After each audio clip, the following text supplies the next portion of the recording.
જામનગરની વાત કરીએ તો ત્યાંની મહાનગરપાલિકા દ્વારા પકડાતી રખડતી ગાયોને ઢોરના ડબ્બામાં નાખવામાં આવે છે, પરંતુ એ ડબ્બામાં ગાયો માટે યોગ્ય વ્યવસ્થા ન હોવાથી તેમના પર અત્યાચાર થતો હોવાનું સામે આવી રહ્યું છે।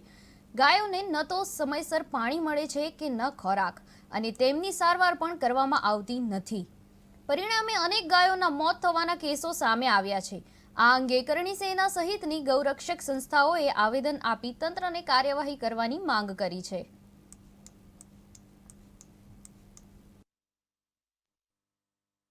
जय गोमाता। हार्दिक सिंह चुड़ासमा, करणी सेना प्रमुख।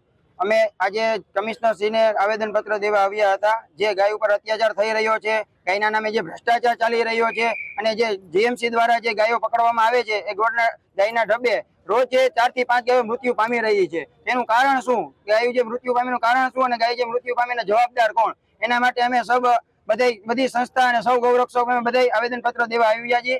અને આવનારા સમયમાં અમે કમિશનરશ્રીને ચીમકી આપી છે, આવનારા સમયમાં જો ગાય ઉપર અત્યાચાર અને ગાયના નામે જે ભ્રષ્ટાચાર ચાલી રહ્યો છે બંધ નહીં થાય તો અમે આવનારા સમયમાં ઉગ્રમાં ઉગ્ર આંદોલન પણ કરશું, અને ગાંધીનગર ને દિલ્હી લગી જવું પડશે તો પણ અમે બધા ગૌરક્ષકો અમે પણ જાશું।